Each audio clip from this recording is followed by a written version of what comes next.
برادران ملت اسلامی، السلام علیکم ورحمۃ اللہ وبرکاتہ۔ الحمد للہ الحنان المنان الذي خلق الانسان وعلمه البيان، والصلاة والسلام على رسوله سید الانس والجان وعلى آلہ واصحابہ ذوی الخیر والاحسان، اما بعد فاعوذ باللہ من الشیطان الرجیم، بسم اللہ الرحمن الرحیم۔ وما اللہ بغافل عما يعمل الظالمون، انما يؤخرهم ليوم تشخص فيه الابصار، صدق اللہ مولانا العظیم وبلغنا رسوله النبی الامین المتین المختار الکریم، ونحن على ذلك من الشاہدین والشاکرین والحمد للہ رب العالمین۔ بارگاہ رسالت معاب صلی اللہ تعالی علیہ وسلم میں درود پاک کا ہدیہ پیش کریں۔ اللہم صلی علی سیدنا و مولانا محمد معدن الجود والکرم وآلہ واصحابہ الکرام وابنہ الکریم وبارک وسلم صلاۃ دائمۃ سرمدا ابدا۔ اور اللہ تعالی ظالموں کے کاموں سے بے خبر نہیں، ظلم کرنے والوں سے اللہ تعالی غافل نہیں۔ قرآن پاک میں اللہ تبارک و تعالی نے ظلم کی کئی جگہ پر مذمت فرمائی، اور ظلم کرنے والوں کو اللہ تبارک و تعالی ہرگز پسند نہیں فرماتا۔ اور ظلم ہے کیا چیز، ظالم ہوتا کون ہے؟ اس سلسلے میں سب سے پہلی بات یہ سمجھ لیں کہ عربی پہ کہا جاتا ہے وضع الشیء علی غیر محلہ ظلم، کسی بھی چیز کو اس کے مقام کے علاوہ دوسری جگہ پر رکھ دینا، اسی کو ظلم کہتے ہیں۔ ٹوپی کو اگر اتار کر چپل کی جگہ رکھنے لگے تو ٹوپی کے ساتھ یہ ظلم ہے۔ انسان کو اس کی اقدار سے اتار کر جانوروں جیسا اس کے ساتھ سلوک کیا جائے، یہ ظلم ہے۔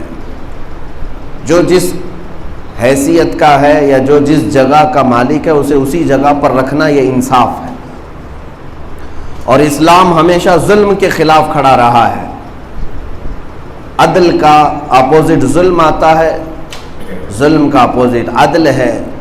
اگر آپ دیکھیں سرور کائنات صلی اللہ تعالی علیہ وسلم نے سب سے زیادہ عدل کو قائم فرمایا، اور یہاں تک کہ ارشاد فرمایا کہ عدل قائم کرنے میں نہ رشتہ داریوں کو دیکھا جائے گا، نہ مال و دولت والوں کو دیکھا جائے گا، جس کا جو حق ہوگا وہ فیصلہ کیا جائے گا۔ اسلام نے ہمیشہ انصاف اور عدل کی بات کی۔ آج پیس اینڈ جسٹس کے نام پر بہت سارے لوگ واویلا تو مچاتے ہیں، لیکن ان کے خود کے گھروں میں ظلم انتہا کو پہنچا ہوا ہے۔ ہیومن رائٹس کی بات کرنے والی اکثر تنظیمیں نہ کبھی امریکہ سے پوچھتی ہیں، نہ کبھی UK سے پوچھتی ہیں، نہ کبھی رشیا سے پوچھتی ہیں کہ تم کروڑوں ڈالر کے میزائل ناحق غریبوں پر ڈال دیا کرتے ہو، یہ کون سا عدل ہے، یہ کون سا انصاف ہے؟ کئی جانیں تباہ ہو جاتی ہیں انسانوں کی، ان کے متعلق یہ پوچھتے بھی نہیں۔ میرے عزیزو، اسلام وہ دین ہے جو اپنے گھر میں بھی عدل کو پسند کرتا ہے اور غیروں کے گھروں میں بھی عدل کو ہی پسند کرتا ہے۔ یہ نہیں ہے کہ نان مسلم اگر آپس میں لڑ پڑیں اور اسلامی حکومت ہے تو یہ کہہ کر چھوڑ دیا جائے گا ایک نے دوسرے کو مار دیا جانے دو، نہیں۔ اسلام ان کے ہاں بھی عدل و مساوات ہی کا درس دے گا۔ حضرت محمد بن قاسم رحمت رضی اللہ تعالیٰ عنہ جب ہندوستان تشریف لائے، آپ کی عمر 19 سال کی تھی، آپ نے سندھ کا علاقہ فتح کیا، اور اس کے بعد آپ کا سب سے بڑا جو اعلان تھا وہ یہ تھا کہ جسے دین اسلام پسند ہے وہ دین اسلام میں رہے، اور جو اپنے مذہب میں رہنا چاہتا ہے وہ اپنے مذہب میں رہے، لیکن شرط یہ ہے کہ کوئی کسی کے ساتھ ظلم نہیں کرے گا۔ یہ اسلام کے سب سے پہلے جرنیل جو ہندوستان میں آئے تھے، ان کا علل اعلان یہ فرمان تھا کہ کوئی کسی بھی دین میں رہے لیکن ظلم کسی پر نہ کرے، اور اگر ظلم کیا جائے گا تو پھر اس کا بدلہ بھی لیا جائے گا۔ عزیزان گرامی وقار، قرآن پاک میں رب تبارک و تعالیٰ فرماتا ہے ظالم کیا سمجھتا ہے کہ وہ جو کچھ کر رہا ہے وہ سب صحیح ہے؟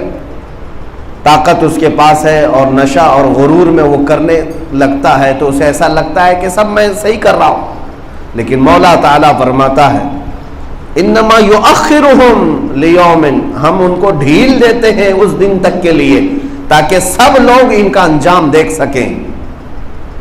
ظالموں کو ڈھیل دی جاتی ہے۔ اسی طرح رب تعالیٰ فرماتا وَلَا يَحْسَبَنَّ الَّذِينَ كَفَرُوا أَنَّمَا نُمْلِي لَهُمْ خَيْرٌ لِأَنفُسِهِمْ إِنَّمَا نُمْلِي لَهُمْ لِيَزْدَادُوا إِثْمًا وَلَهُمْ عَذَابٌ مُهِينٌ۔ یہ کفر کرنے والے، ظلم کرنے والے یہ ہرگز نہ سوچیں کہ وہ جو کچھ کر رہے ہیں ان کے لیے اچھا ہے، ہم نے ان کو ڈھیل دی ہے تاکہ وہ اور گناہ کر لیں۔ وَلَهُمْ عَذَابٌ مُهِينٌ، اور رب تعالیٰ فرماتا ان کو پھر ذلت والا عذاب ہم عطا کریں گے۔ ذلت والا عذاب ظالموں کے لیے ہے۔ عزیزان گرامی وقار، ظلم جب جب ہوتا ہے تو پوری دنیا پر اس کا اثر پڑتا ہے۔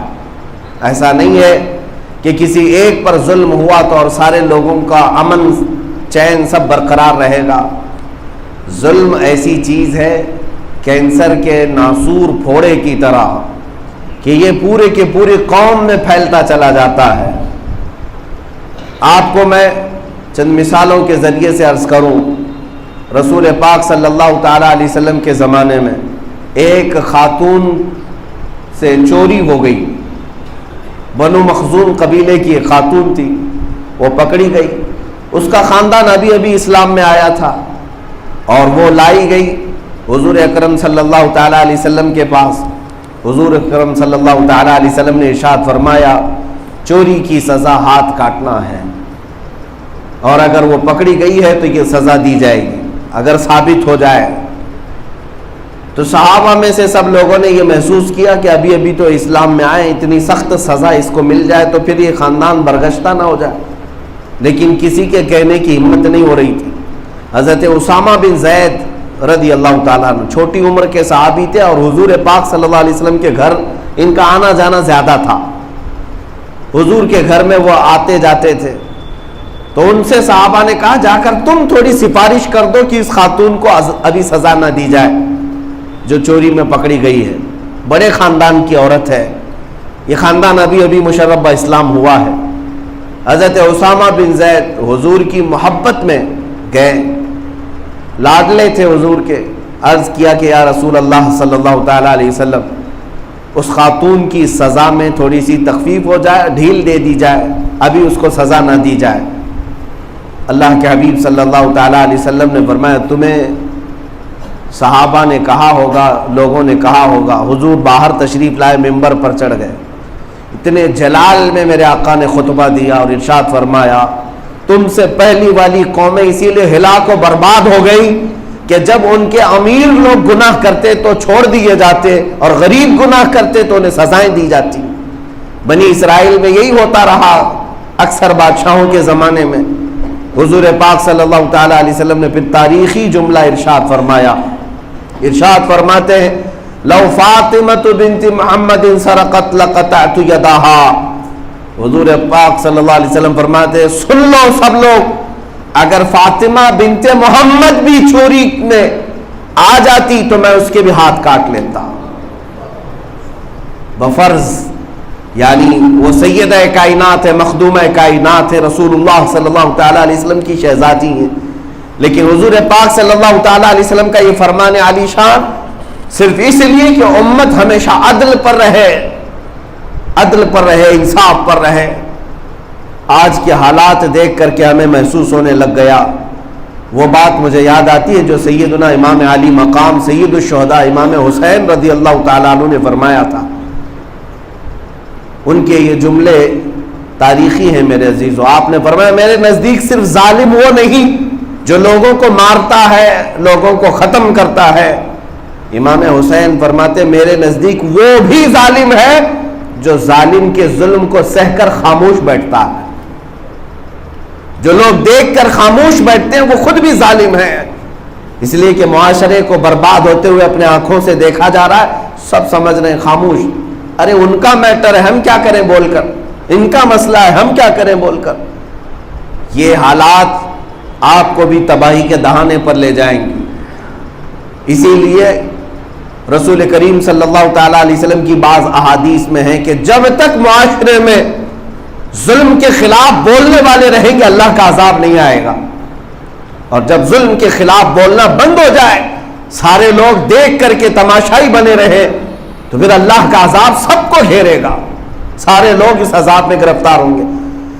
آج ہو سکتا ہے کوئی ایک ظالم تمہارے سروں پر ناچ رہا ہو، یہ ظلم کی خاموشی، چپی اگر برقرار رہی تو ہر محلے میں ایک ظالم کھڑا ہوگا۔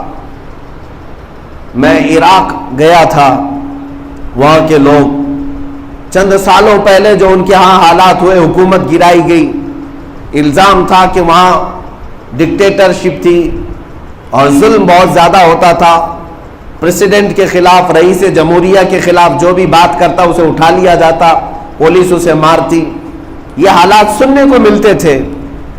میں آپ کو بتا رہا ہوں آج سے تقریباً 10-12 سال پہلے کی، کہ یہاں حکومت گرا دی گئی، امریکہ کے زور پر، فوجیوں کے زور پر ختم کر دی گئی، اس جنگ میں لاکھوں انتقال بھی کر گئے، بے گھر بھی ہو گئے۔ بعض وہاں کے ان لوگوں سے ہم نے پوچھا جو پہلی حکومت کو پسند نہیں کرتے تھے، امریکہ کے سپورٹر بھی تھے، وہ چاہتے بھی تھے کہ تبدیلی ہو جائے۔ ایک بات میں آپ کو بتا رہا ہوں، ہم نے ان سے پوچھا اب کیسے ہیں حالات آپ کے، اب کیسے ہیں حالات؟ آپ کے چاہنے کے مطابق تو وہ ختم ہو گئی حکومت، امریکہ نے آ کر گرا دیا، ختم بھی کر دیا، پھانسی پہ بھی چڑھا دیا، اب کیسے ہیں حالات؟ تو ان لوگوں نے کہا کہ آپ کو کیا بتائیں، اس وقت تو ایک ظلم کرنے والا تھا، لیکن آج گلی گلی ایک ایک ظالم بیٹھا ہوا ہے، ہر محلے میں، ہر گاؤں میں، ہر بستی میں ایک ایک ظالم ہے، جس کے پاس پیسہ ہے، جس کے پاس مال ہے، جس کے پاس طاقت ہے، وہ غریبوں کو رونتا ہے۔ آج یہی حالات ہیں۔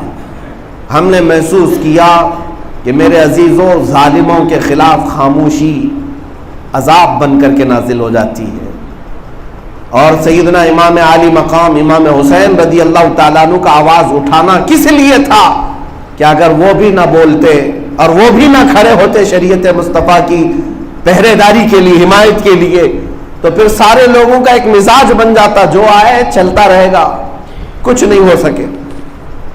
امام احمد بن حنبل رضی اللہ تعالیٰ عنہ ایسے امام ہیں اپنے وقت کے جن کو 5 لاکھ حدیثیں یاد تھی، رسول اللہ صلی اللہ تعالیٰ علیہ وسلم کی 5 لاکھ حدیثوں کے حافظ، پورا ان کے ایک فقہ کی تدوین ہے، مذہب ہے امام احمد بن حنبل کا، لاکھوں نہیں کروڑوں ان کے اقتداء میں آج بھی پیروکار موجود ہیں، لیکن اس امام کو وقت کے ظالم بادشاہ نے صرف ایک فتوے کی بنیاد پر، انہوں نے حق بات کا اعلان کیا تھا، جلاد کے ہاتھوں ان کی ننگی پیٹھ پر کوڑے مروائے گئے، ان کا جبہ اٹھا کر ان کی ننگی پیٹھ پر کوڑے مارے جاتے تھے، اور کہا جاتا تھا کہ بیان بدل دو۔ ایک دو نہیں، تقریباً 3 لوگ خلیفہ آئے، وقت گزرتا گیا اور ہر ایک نے بلا بلا کر کے امام احمد بن حنبل کو کوڑے مارے، ان کی ریڑھ کی ہڈی جھک گئی تھی کوڑے کھا کر۔ کس بات پر؟ میرے عزیزوں، اس وقت اور بھی بہت سارے لوگ تھے، لیکن آپ نے حق کا پرچم بلند کیا اور کوڑے کھائے، صرف اور صرف اس بنیاد پر کہ ظلم کرنے والوں کے خلاف ایک آواز ہمیشہ ہونی چاہیے، اور اگر وہ بھی آواز ختم ہو گئی تو پوری امت عذاب میں گرفتار ہو جائے، ظالموں کے پنجوں میں آ جائے گی۔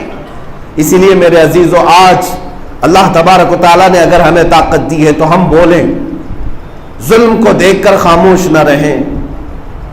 ہوگا کیا اس سے زیادہ کہ ہماری موت آنی ہے، اور وہ کسی نہ کسی دن تو آنی ہے، لیکن ظالموں کا ساتھ دینے والوں سے میں کہتا ہوں، قیامت کے دن تمہیں بھی اللہ کی بارگاہ میں جواب دینا ہوگا۔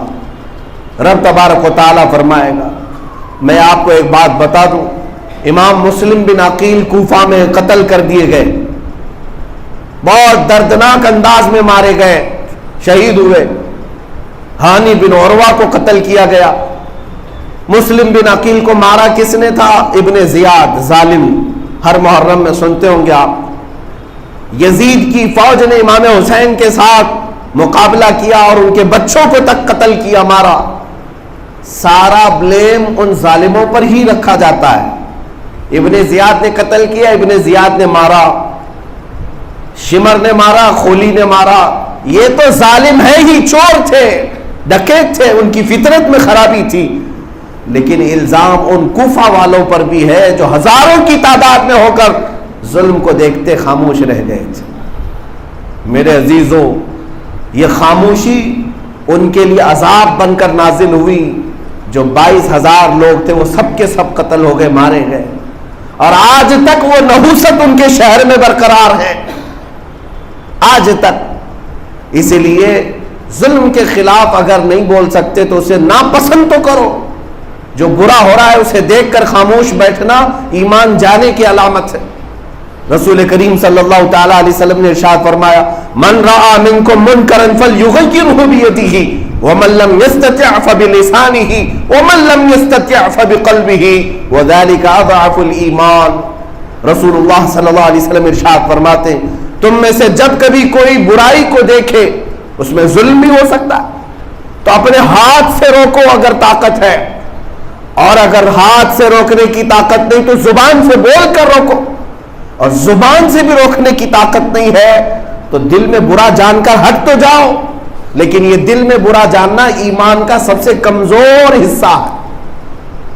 جس کے پاس ایمان کا سب سے کمزور حصہ ہے آج وہ صرف دل سے برا تو جانے گا، اور دل سے بھی برا نہیں جانتا تو اس کا مطلب ایمان ہی نہیں رہا. ظلم کو دیکھ کر کے ہاں میں ہاں ملاتا رہا، برائیوں کو دیکھ کر کے وہ خاموش پہ ہنسی اور کہے لگاتا رہا، تو اس کا مطلب ایمان ہی رخصت ہو رہا ہے. عزیزان گرامی وقار، آج لوگ ہم سے یہ کہتے ہیں کہ مولانا ایک مسجد کے ممبر سے آپ بولیں گے کیا فرق پڑتا ہے؟ تمہیں اندازہ نہیں، نہ یہ مسجد کا ممبر اور نہ یہ مائک ہلکا ہے.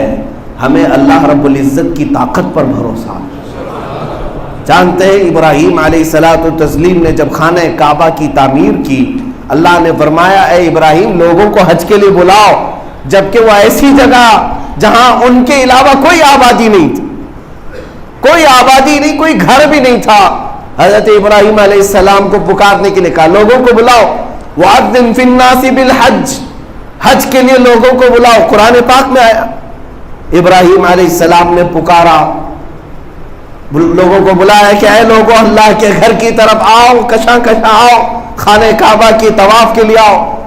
حدیث پاک میں رب تعالیٰ نے ان کی آواز کو پوری دنیا میں پہنچایا، دنیا بھر کے لوگوں تک ان کی آواز پہنچائی.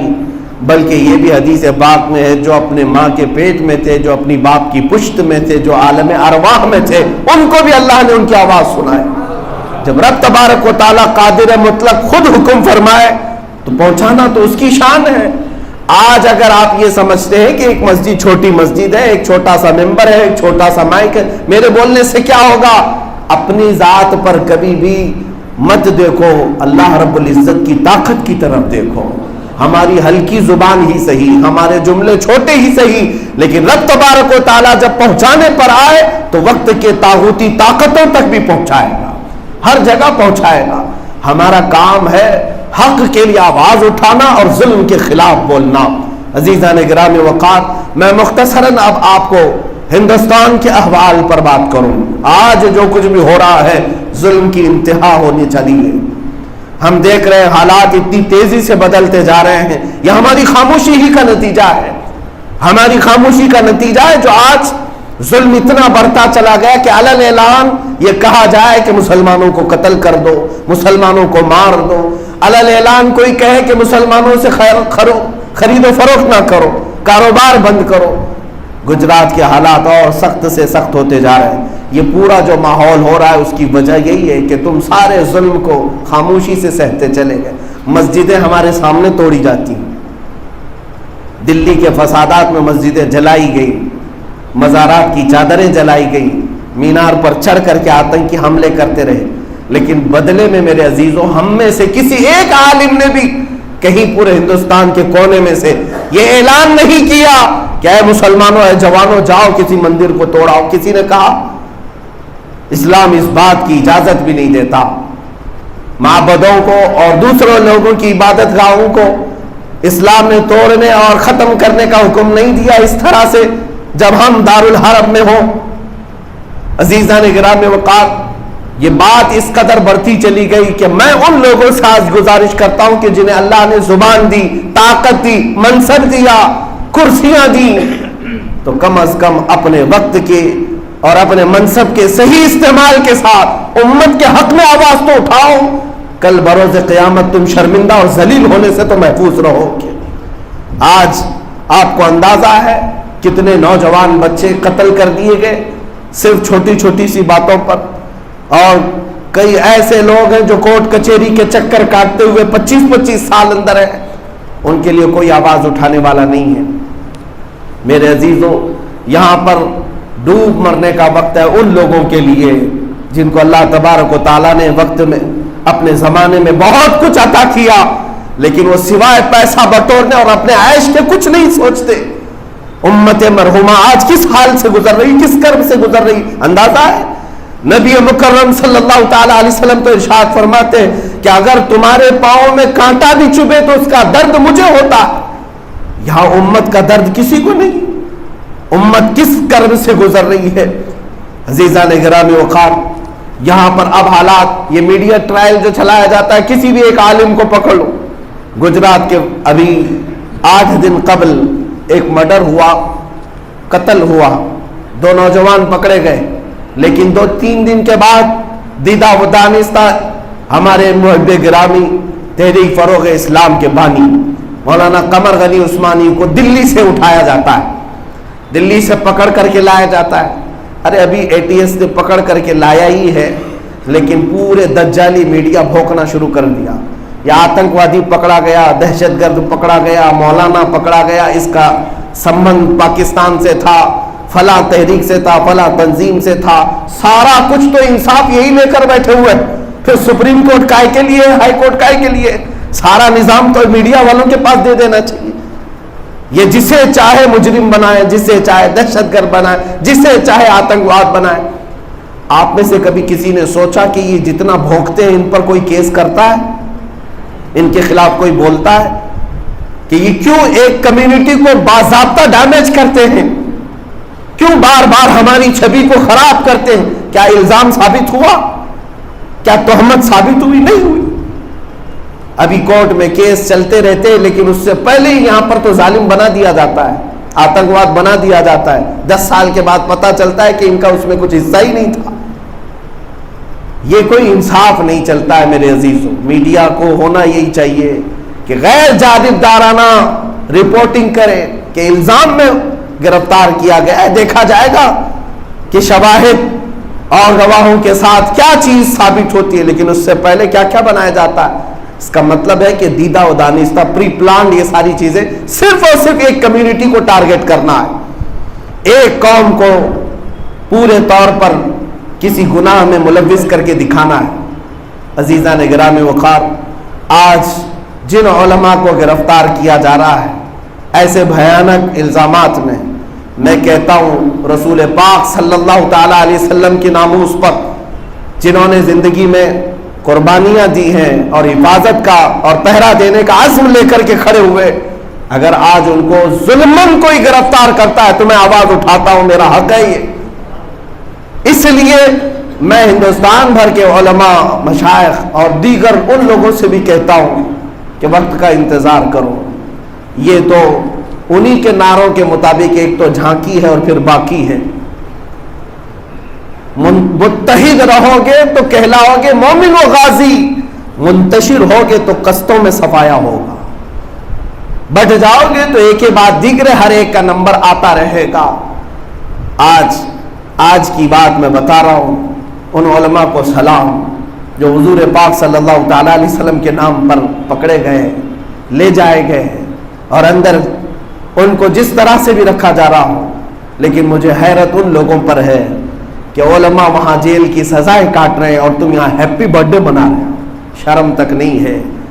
سیاسی نیتا اپنے پیسوں کی ریل پیل پر لوگوں کو خوب بانٹ رہے ہیں، نہ انہیں نماز کی فکر ہے نہ دین کی فکر ہے. ایک عالم دین جو اپنے گھر سے 6 مہینے 8 مہینے باہر رہ کر حضور کی دین کی پہرےداری کر رہا ہو اور جیل میں جائے تو بولنے تک کی انہیں توفیق نہیں ملتی. اس کا مطلب یہ ہے کہ اللہ تبارک و تعالیٰ نے انہیں اپنے دین کے لیے کوئی توفیق ہی نہیں عطا کی۔ عزیزان گرامی وقار، میں آج اس لیے جذبات میں آپ کے سامنے کہہ رہا ہوں کہ حالات بہت تیزی سے تبدیل ہوتے جا رہے ہیں۔ اگر آپ بیدار نہیں رہے اور ظلم کو صحیح سمجھتے رہ گئے تو پھر آپ بھی اپنے گھر کے دروازے پر ظلم کے آنے کا انتظار کریں۔ آپ کے گھر میں بھی وہ ہو سکتا ہے، اس لیے کہ جو قوم اپنے قائدین اور اپنے علماء کو ظلماً قتل ہوتا دیکھ کر خاموش رہے، رب تبارک و تعالیٰ ان کے ساتھ بھی وہی سلوک فرمائے گا، ان پر اس سے بھی بڑے ظالم لائے جائیں گے۔ عزیزان گرامی وقار، آج صرف اور صرف اتنی گزارش ہے کہ اپنے عیش و عشرت کو کم کرو، اپنے مال و دولت پر غرور و تکبر کم کرو۔ پورے ہندوستان بھر میں تقریباً 300 سٹنگ MLA جن کو کسی کو توفیق نہیں ہوتی کہ دین پر حملے کیوں ہو رہے ہیں، علماء کی گرفتاریاں کیوں ہو رہی ہیں، اور ہمارے اوپر اس طرح کے آروپ کیوں لگائے جا رہے ہیں، کوئی بولنے کو تیار نہیں، اس لیے کہ ان کو ایسا لگتا ہے ہائی کمان ناراض ہو جائے گا، جس پارٹی میں ہم بیٹھے ہوئے وہ ناراض ہو جائیں گے۔ اس بات کا فرق نہیں پڑتا کہ اللہ اس کے رسول راضی ہیں کہ ناراض ہیں، ہائی کمان ناراض نہ ہو جائے۔ عزیزان گرامی وقار، اب تو اپنی زندگیاں تبدیل کرو۔ میں جو بات کر رہا ہوں یہاں جمعہ کے اس منبر سے صرف اور صرف اسلام کے اس عدل کو اور انصاف کو آپ کے سامنے رکھنا چاہتا ہوں، جو اسلام اپنوں میں بھی اور غیروں میں صرف انصاف دیکھنا پسند کرتا ہے، عدل دیکھنا پسند کرتا ہے۔ ہم کسی کے ساتھ ظلم نہیں چاہتے، کسی کے ساتھ اتیاچار نہیں چاہتے۔ ہاں ایک بات یہ بھی میں بتا دوں، ہماری تقریریں اور ہمارے بیانات کو لے کر توڑ مروڑ کر یہ جو میڈیا پیش کرتی ہے اور پھر یہ بتا دیا جاتا ہے کہ آپ کے بیان سے امپریس ہو کر فلاں نے مرڈر کر دیا، یہ کون سی بات ہوئی؟ ہم نے کس کو مرڈر کرنے کا آرڈر دیا ہے؟ کسی کو قتل کرنے کا ہم نے حکم دیا کہ جاؤ مارو کسی کو؟ ہم اس بات کا حکم تو کبھی نہیں دیتے۔ ہم تو تمہاری ایمانی حرارت کو بیدار کرنا چاہتے، غیرت تو بیدار رکھو۔ ارے کیا اپنے وقت کی حکومت سے انصاف کا مطالبہ کرنا، انصاف کی چاہت کرنا، یہ مرڈر کرنے کا آرڈر ہو گیا؟ ایسی ہی بات ہے، ملتا کچھ نہیں ہے ثبوت۔ کہیں ہم یہاں ممبئی میں بیٹھے ہیں، کیرلا سے کسی کو گرفتار کیا جائے گا اور پھر کہا جائے گا اس نے جو مرڈر کیا ہے وہ آپ کا بیان سن کر کے کیا ہے، یہ کون سی بات ہوئی؟ تو پھر کبھی ممبئی میں چوری ہو جائے اور چور کو پکڑ کر کے پوچھا جائے، اگر وہ کہہ دے کہ نہیں میں پرائم منسٹر کا بیان بہت سنتا تھا اس لیے میں چوری کیا، تو کیا اس الزام میں پرائم منسٹر کو گرفتار کیا جائے گا؟ آپ کے بھاشنوں سے یہ متاثر ہو کر انسپائر ہو کر کے کیا ہے، یہ کون سا ثبوت ہے؟ ہاں باضابطہ طور پر کسی کی ٹریننگ کی گئی ہے تو وہ بتایا جائے، باضابطہ طور پر کسی کو تیار کیا گیا کہ مرڈر کرنا ہے، قتل کرنا ہے، تو پھر آپ پکڑیں۔ میرے عزیزوں، اسلام میں ہم ذمہ دار جو علماء اکرام کو دیکھتے ہیں، انہوں نے کبھی ایسی غیر ذمہ دارانہ حرکتیں نہیں کی۔ الحمدللہ اسلام امن کا خواہاں کل بھی تھا، آج بھی ہے۔ اسلام سے زیادہ امن کسی اور نے پیش بھی نہیں کیا۔ وہ رسول پاک صلی اللہ تعالی علیہ وسلم جو مدینہ طیبہ میں عام دنوں میں تلوار کی نوک کو بھی سامنے رکھ کر چلنے سے منع فرماتے تھے۔ صحابہ جو کندھے پر تلوار ڈال کر چلتے تھے، تلوار کی انی اور نوک سامنے ہو تو حضور فرماتے اس کو پیچھے کی طرف کر لو، اس لیے کہ مجھے یہ پسند نہیں ہے کہ تلوار کی نوک امن کے حالات میں کسی زندے نوجوان کی طرف ہو جائے، کسی مسلمان کی طرف ہو، کسی انسان کی طرف ہو۔ نبی پاک صلی اللہ تعالیٰ علیہ وسلم اس بات کو پسند نہیں فرماتے۔ ایک خاتون نے بلی پالی تھی، 3 دن تک اس کو کھلایا پلایا نہیں، بلی مر گئی، حضور فرماتے اللہ نے اسے دوزخ میں ڈال دیا۔ بلی پر ظلم کو اسلام نے اجازت نہیں دیا۔ چونٹیوں پر عزیزان گرامی وقار، یہ جو کچھ بھی حالات آج بنائے جا رہے ہیں اس پر من وعن تصدیق کرنا اور ایمان لانا یہ مسلمان کی شان نہیں ہے جو میڈیا بتا رہی ہے۔ آپ اپنے ذہنوں کو اسلام کے تئیں اور علماء اسلام کے تئیں اچھی رکھو اور خوب تحقیق کرو، اس کے بعد اپنے آپ میں کوئی فکر بناؤ، ورنہ ان کے بھونکنے پر سمجھ لیا ارے ایسا ہوا ہے، ہاں مولانا آتنکواد تھے، دہشت گرد تھے، ورنہ اس جرم میں آپ کو بھی اللہ کی بارگاہ میں جواب دینا ہوگا۔ رب تبارک و تعالی ہمیں عدل و مساوات قائم کرنے کی توفیق عطا فرمائے۔ ہندوستان کے ان حالات کو جو زہریلا بنا رہے ہیں، جو فسادی ہیں، مولا تعالیٰ ان کو کیفر کردار تک پہنچائے۔ اس امن و شانتی والے ملک کو رب تبارک و تعالی ہمیشہ امن و امان ہی عطا فرمائے، عزت و سلامتی عطا فرمائے۔ میرے ملک عزیز کو رب تبارک و تعالی غیروں کی بری نظر سے محفوظ فرمائے، آتنکیوں کے آتنک سے محفوظ فرمائے۔ سرکار غریب نواز رضی اللہ تعالیٰ عنہ کی شان ولایت جس طرح غریب نواز کی شان کرامت پورے ہندوستان میں ہے، مولا تعالیٰ ان کے چھتر چھایا، ان کے زیر سایہ ہم تمام مومنین کو عزت و وقار عطا فرمائے۔ غریب نواز کی بادشاہت مولا تعالیٰ ہم سب کے سروں پر ہمیشہ قائم و دائم رکھے۔ وہ جو امن و آشتی کا پیغام لے کر کے آئے، ہر مسلمان کو مولا امن و آشتی کا پیغام پہنچانے کی توفیق عطا فرمائے۔ وآخر دعوانا الحمدللہ رب العالمین۔